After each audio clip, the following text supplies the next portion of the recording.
Better. Better, okay, good. Praise the Lord.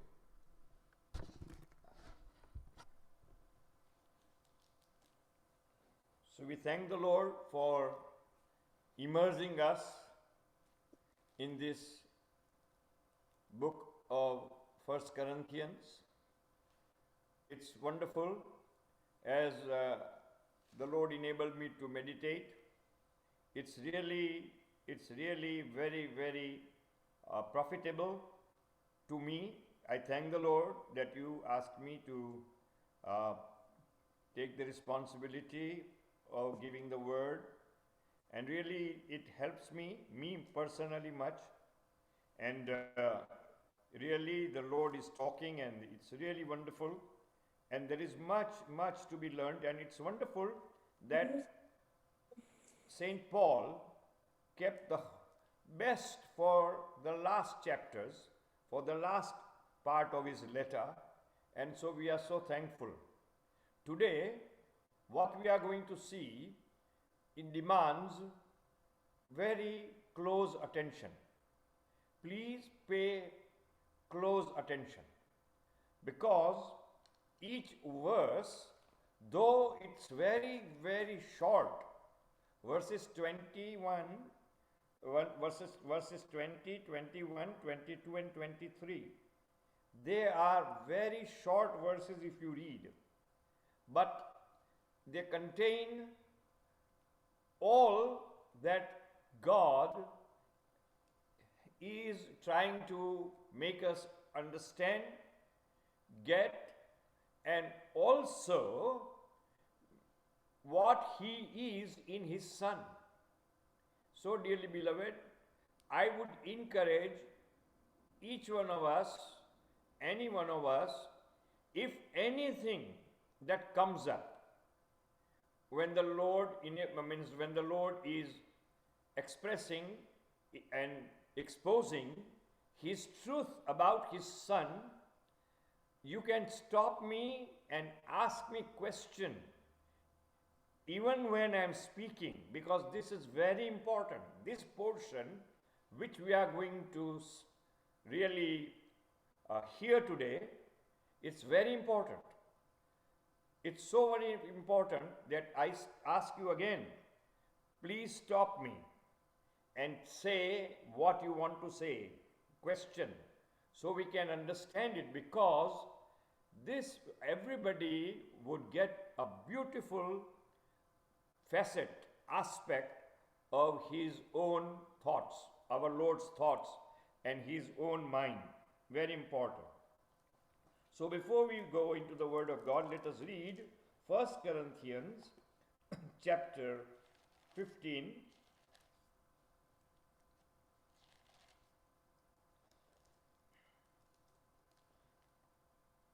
And we shall read from 20 to 28.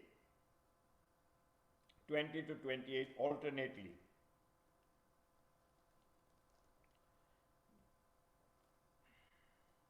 But now is Christ risen from the dead, and become the first fruits of them that slept or died.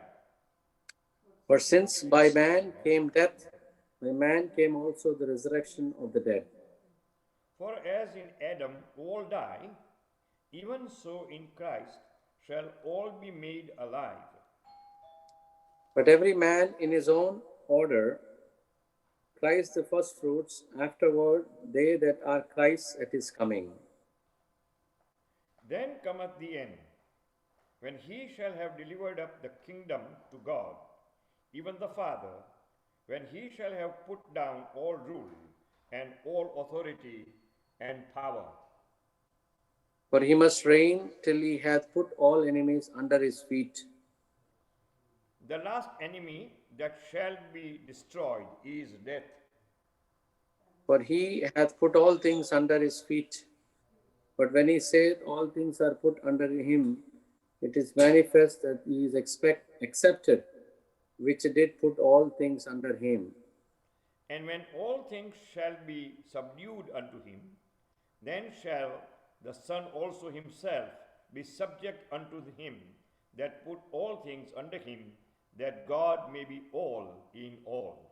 May the Lord bless the reading of His word, add blessing to it, and as the Lord opened the scriptures and the minds in the 24th chapter of Luke, may He open my mind, my understanding, and my tongue to speak His truths in simple sentences, simple divisions, and simple language, and also in such a way that we all will remember all of what the Lord has to give us. So may the Lord bless us, dearly beloved. So today we would start with verse 20, but before we go there, we know very well that Brother Paul, he gave wonderful proof of the resurrection of Christ as we saw it last Tuesday. And we saw that last time we saw very clearly that the resurrection of Christ has wonderful proofs. And the first proof is in verses 1 and 2, and it is there's the salvation of the Corinthian believers. The salvation of the Corinthian believers. The faith of the Corinthian believers. The standing in faith of the Corinthian believers. That is verses 1 and 2. Then in verses 3 and 4, Old Testament scriptures verses that we saw. Now, let us try to understand this. When he says that this is the Old Testament scripture fulfillment, the death of Christ, the burial of Christ, the resurrection of Christ, the glorification of Christ, it's all according to the scriptures. It means, dearly beloved, try to understand this and fix it in our hearts that the Old Testament scripture means that this is the flow of God's plan. It is not something coming in tits and bits, in divisions. It is coming as a whole. This is the whole plan of God, and it is flowing. So this is in the flow of God's purpose, dearly beloved. So we are in this great flow, current of God's dealing with sin, with the evil one, and with the sinfulness of man, and with the salvation of man, with the redemption of man, dearly beloved. So this is not the afterthought of God. This is what God had already planned. This is according to the plan that God purposed in His Son. And this purpose started from before the creation of the world. From before the creation of the world. So all this is according to the scriptures. When it says according to the scriptures, it means it is the plan of God.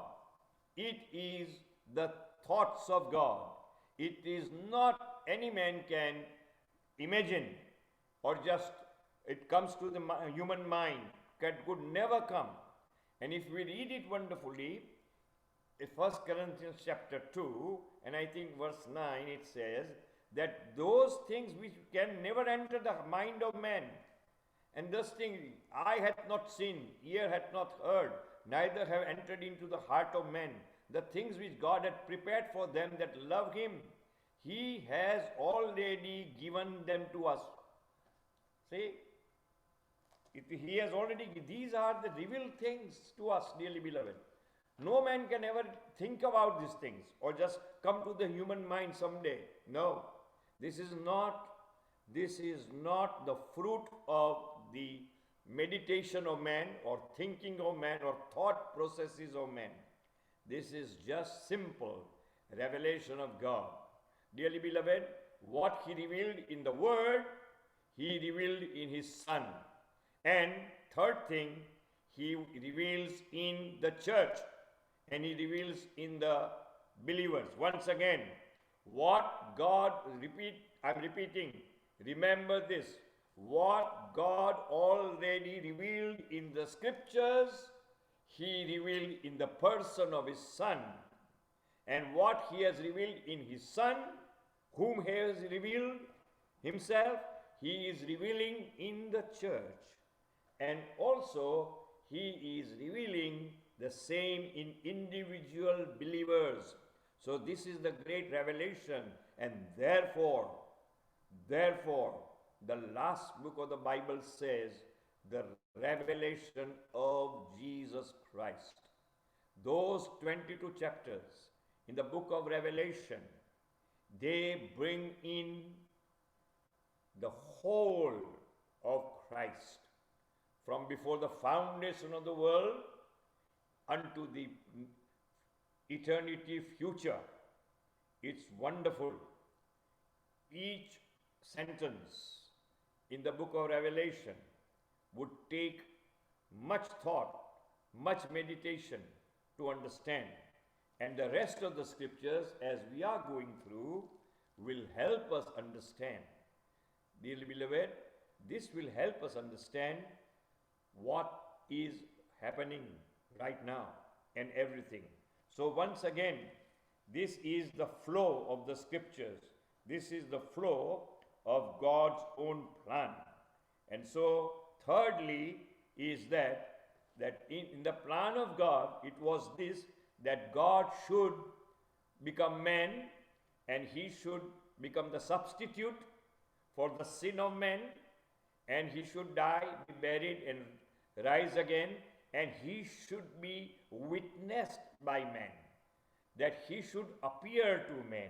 And this is what in verses 5 to 11 that we saw in the previous meditations when we were there. And then we know very well that we also, then Paul brought that imaginary scene if Christ did not rise, and we thought about it much. Now we come to the third part of it, dearly beloved, verses 20 to 34, the reality of the resurrection of Christ. And I told you last time that is verses 20 to 34 is in three divisions. Verses 20 to 23 is the spiritual law and order of resurrection. The spiritual law of resurrection and the spiritual order of resurrection. We are going to see deeply. I hope the Lord would enable us to cover this, because in short, this you can write down as the heading, the full scope of Christ, the resurrection. I am not saying, listen to me, I am not saying the resurrection of Christ. I am saying the full scope of Christ, the resurrection. Christ, the resurrection, according to John chapter 11, verse 25.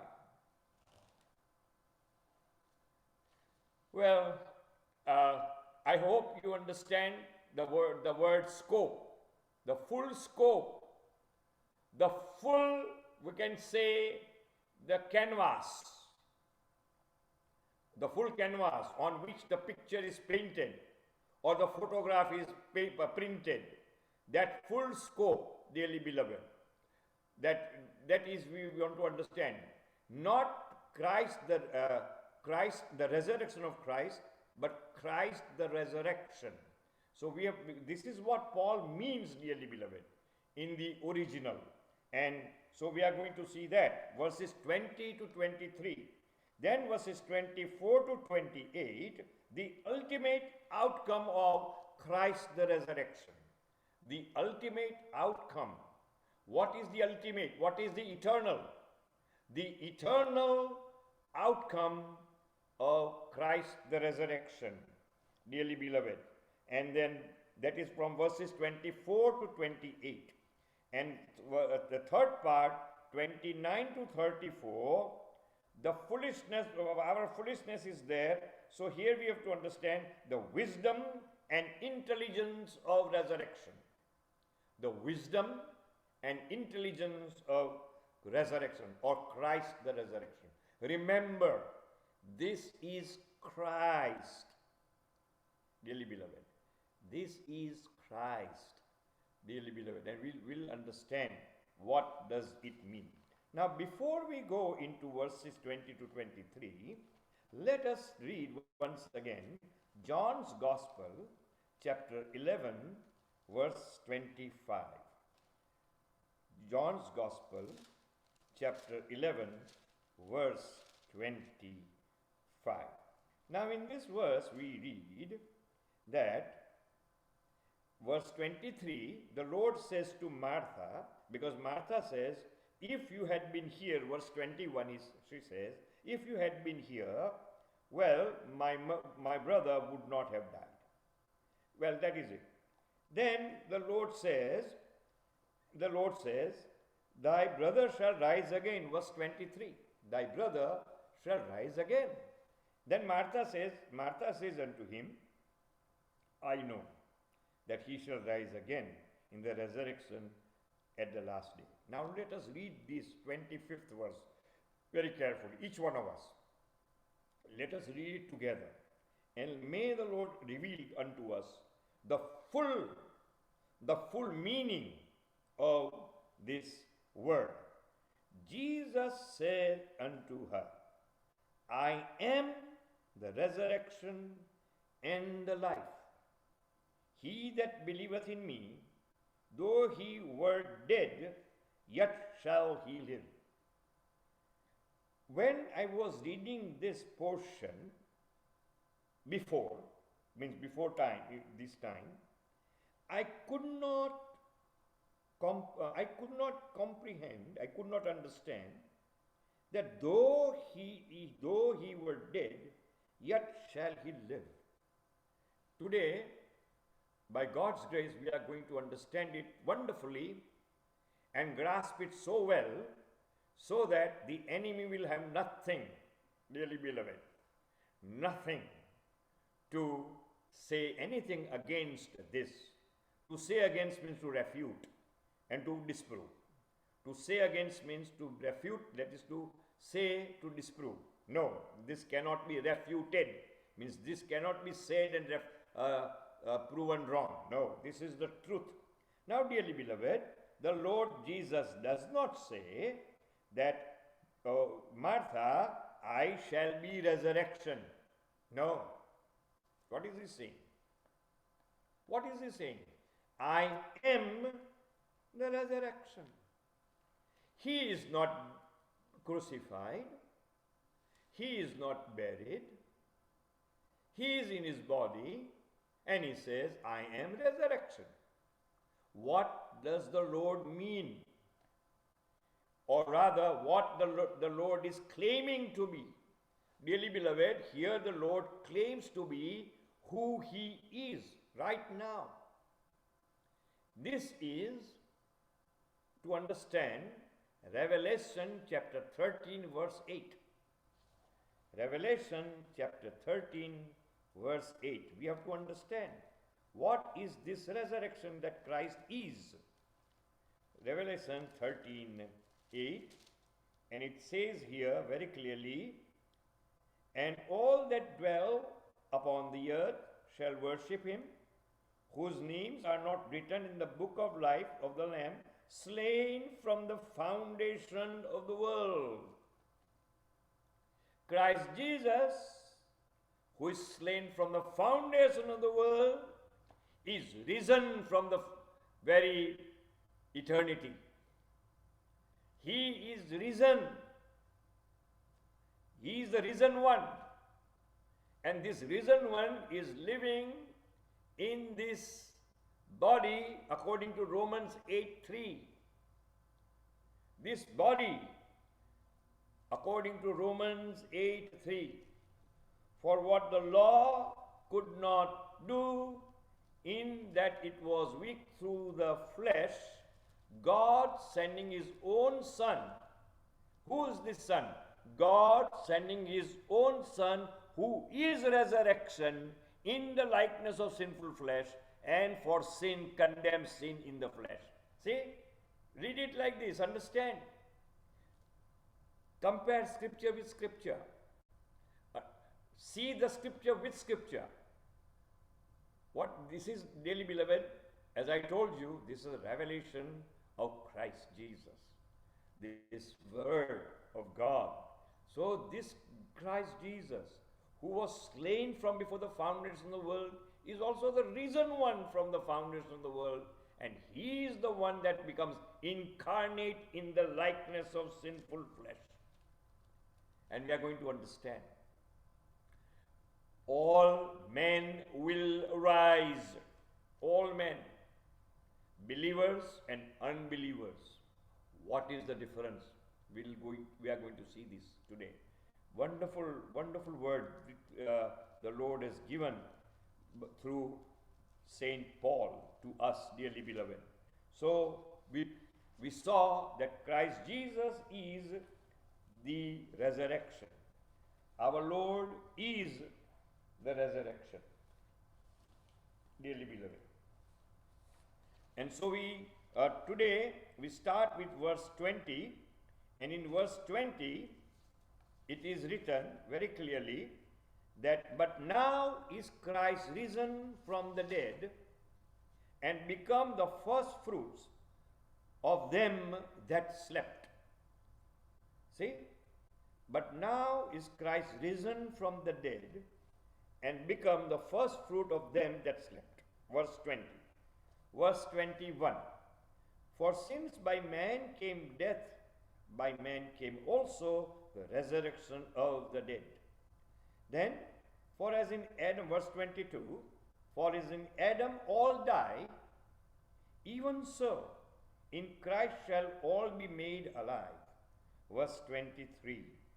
But every man, see, remember this, mark this word, mark these words, but every man in his own order, Christ the first fruits, afterwards they that are Christ at his coming, dearly beloved. Now here verse 20 says, this is the trumpet cry, I would say, the clarion cry of the herald of the word of God. And it is what? Now is Christ risen. Does it say so? It says, but now Christ is risen from the dead and become the first fruits of them that slept. Dearly beloved, let us understand this. What the Holy Spirit is trying to tell us. See, all that Paul said, I talk to you from verse 1 to verse 19. I talk to you. Verse 12, you had a question that there is no resurrection of the dead. But one has come back to life. He is raised up. He is the risen one. He is not the resuscitated one. Christ Jesus, the resurrection of Christ, is not coming back to life of a man who dies and comes back. This is much more. This is entirely different. This is the only and unique coming back to life or rising up from the dead. We have to understand, dearly beloved, what is this deadness? What is this death? What is it in its wholeness, in its entirety? This death, dearly beloved. Lazarus was raised up. The son of the widow of Nain was raised up. Many people rose up, even in the Old Testament. One that was put in the grave, beside the grave of Prophet Elisha, he also rose up, but nobody remained. The grave of Lazarus is in Cyprus, Larnaca, the city of Larnaca. There he is there. He was a bishop there. Dearly beloved, he died. That was not resurrection. Resurrection is completely opposite death. Resurrection is completely opposite death. Resurrection is man, the body of man, the being of man, spirit, soul and body, spirit, soul and body undergoing great transformation, in which, in that spirit, in that soul, in that body, there remains nothing of anything but only the life of God. Only the life of God. Oh, and that life was never created. Uncreated life of God coming to possess fully spirit, soul and body of the individual, dearly beloved, this is resurrection. I hope I could communicate something. Have you understood, please? Have you? I do not want anyone to remain in doubt. Yes, brother. Yes. Yes. This never happened in the past. This never happened in the past. Complete removal of all that is death, dearly beloved. And Christ was this in his being, which he became in the human body. The likeness of sinful flesh was completely removed and was taken over by the transfigured Christ that was seen on the mountain. Remember that. And he now is all in his body, never to go back to that likeness of sinful flesh. And dearly beloved, you and I are the partaker of this resurrection that Christ is. This is not something apart from Christ, without Christ. And we are going to understand. We have to understand once again, when Christ says, I am resurrection and life. I am from before the foundation of the world. Dearly beloved, what he was in the eternity, his likeness of incarnated body, he now possesses it. That incarnated body he possesses in whole totality of resurrection and life that he has been. Dearly beloved. Wonderful, isn't it? So we have understood this now. When he says, but now is Christ risen from the dead, this deadness, dearly beloved, he rose from the dead. And then it now continues more, much more, and become the first fruits of them that slept. He is risen from among the dead. Write it down. He rose from among the dead.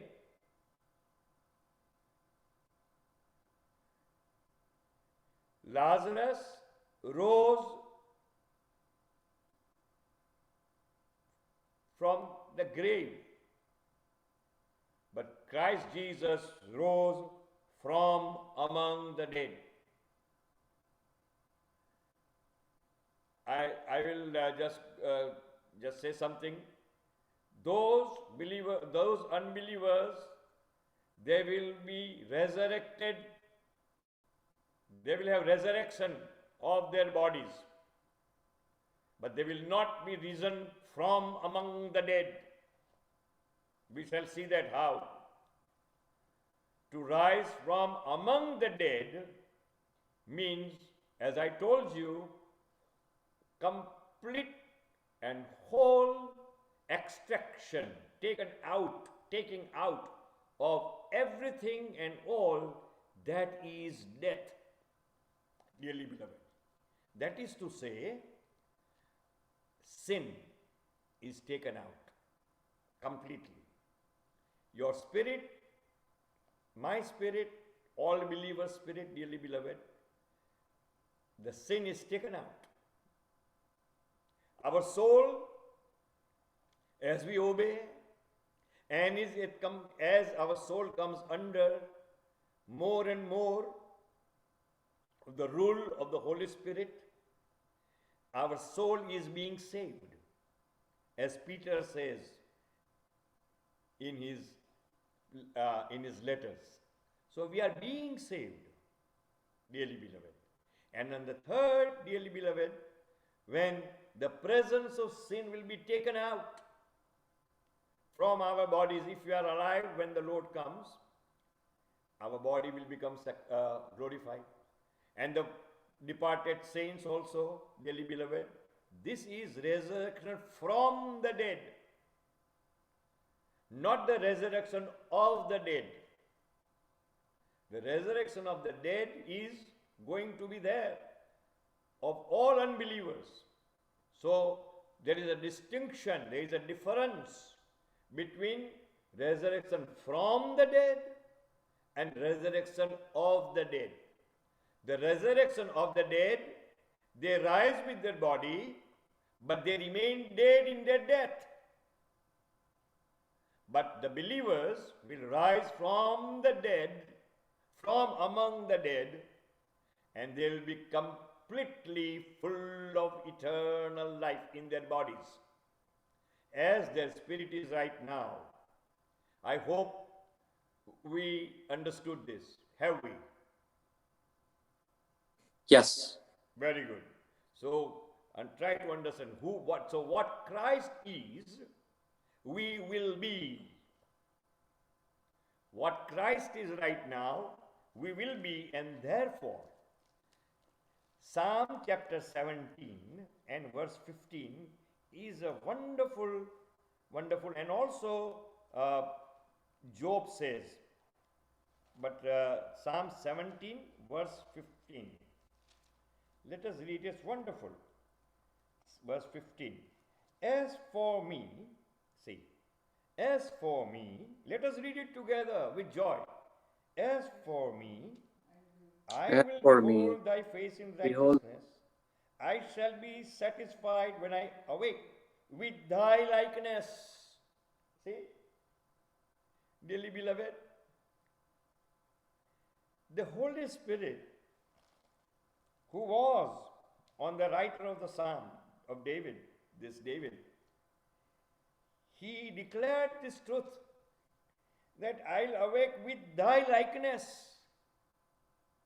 Dearly beloved, when it says here in 1 John that we do not know what we shall be, verse chapter 3, 1 John chapter 3, I think everybody knows that verse. 1 John chapter 3, verse 2. 1 John chapter 3 verse 2. Beloved, let us read it together with joy. Beloved, now beloved, now are we the sons of God, and it doth not yet appear what we shall be, but we know that when he shall appear, we shall be like him, for we shall see him as he is. Dearly beloved, we will rise from the dead.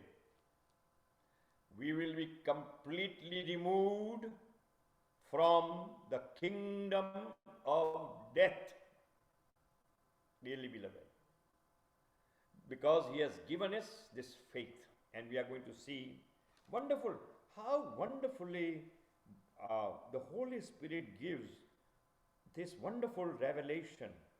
But it is that only the Lord can explain this to us. Only He can, what should I say, show us this, express it to us, and explain it to us. Otherwise, we just read it year after we read, and we never get the truth. We never get the truth. But thank God for this day today, and thank you very much that you asked me to have the responsibility, and the Lord is enabling me. Nothing, oh dearly beloved. So there is so that is it. But now means what? Now as the case is, the really is. But now the case really is Christ is risen from the dead.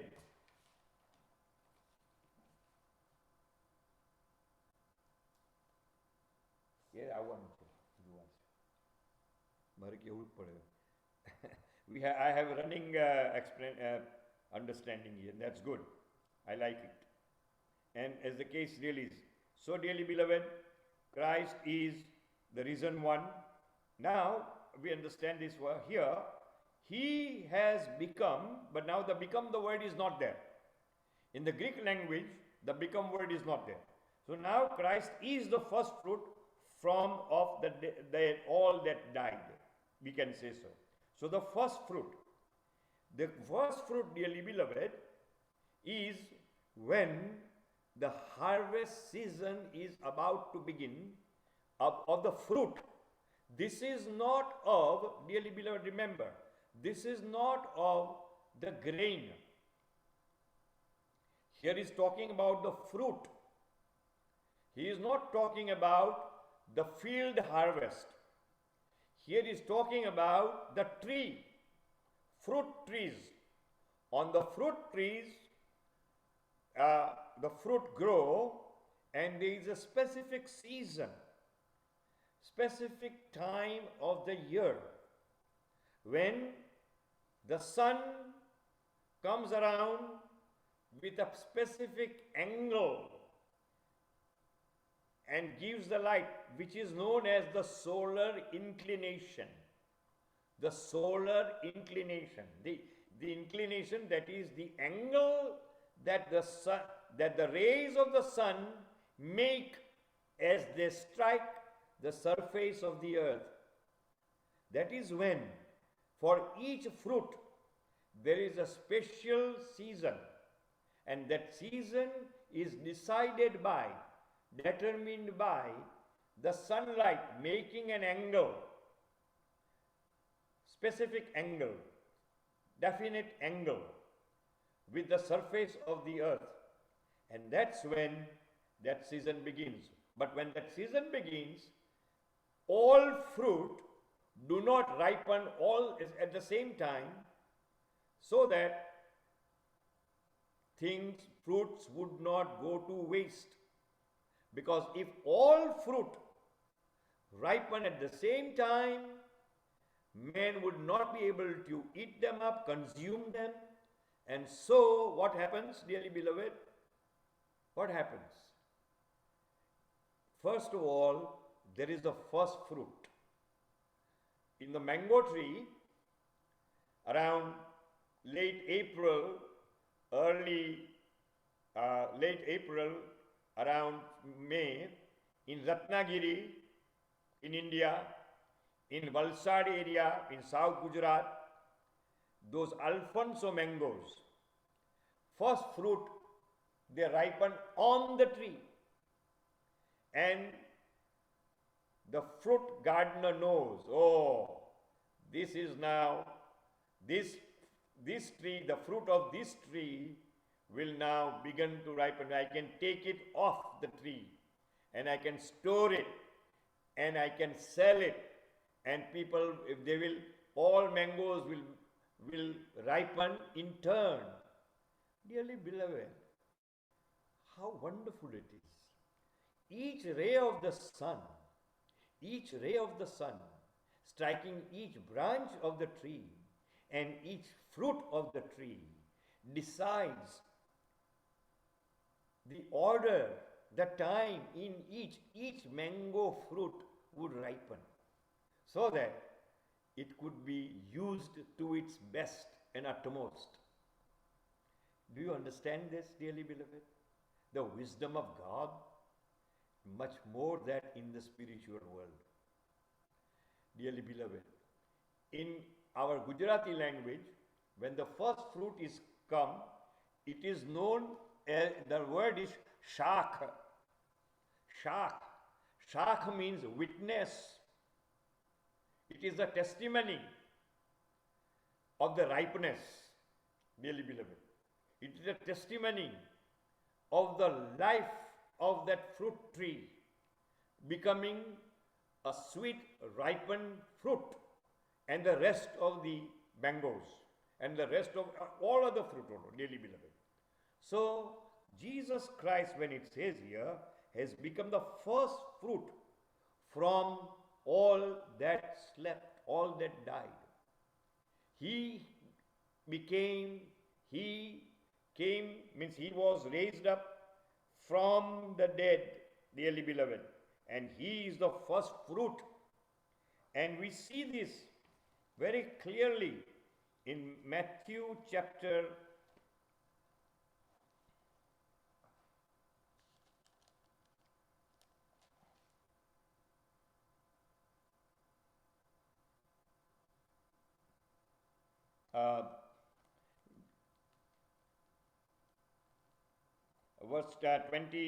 chapter 27, verse 51 onwards. Let us read. It's very important. Let us read 51 onwards. And behold, the veil of the temple was rent in twain from the top to the bottom, and the earth did quake, and rocks rent, and the graves were opened, and many bodies of the saints which slept rose, and came out of the graves after his resurrection, and went into the holy city, and appeared unto many. Dearly beloved, remember this fact of this great word of God. Psalm 16 verse 10, that he will not allow his beloved to see corruption, because Christ did pay the price of all sin of all men, believing or unbelieving, dearly beloved. And so this Christ, when he died, he fulfilled all the demand, righteous demand of God's law. And so his body became the resurrection body. Dearly beloved, remember. And that body was buried, dearly beloved. And because of that, dearly beloved, the dead saints rose up from the dead. The season of the first fruit has begun. The season of first fruit has begun. Hebrews chapter 12. It's very important that we may understand this. Hebrews chapter 12.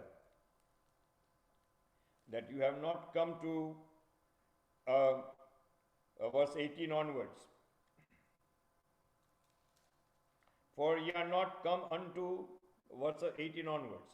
For ye are not come unto the mount that may be touched, and that burnt with fire, nor unto blackness and darkness and tempest, and the sound of a trumpet, and the voice of words, which voice they had heard, entreated that the word should not be spoken to them any more, for they could not endure that which was commanded, and if so much as beast would touch the mountain, it should be stoned or thrust through with dart. And all this, dearly beloved, and here it says, once again, now verse 22, but ye are come unto Mount Zion, and unto the city of the living God, the heavenly Jerusalem, and to an innumerable company of angels, to the general assembly and church of the firstborn. See? The church of the firstborn, which are written in heaven, and to God, the judge of all, and to the spirits of just men made perfect. Dearly beloved, we have come to the general assembly of the church of the firstborn. This is very wonderful. We have to understand this. And this is what the Lord says in Acts chapter 13, verse 36, that when he says to the Son, today I have begotten you, dearly beloved. For after he served his own generation, but the widow fell asleep and was laid unto his fathers. And further, further, further. 13,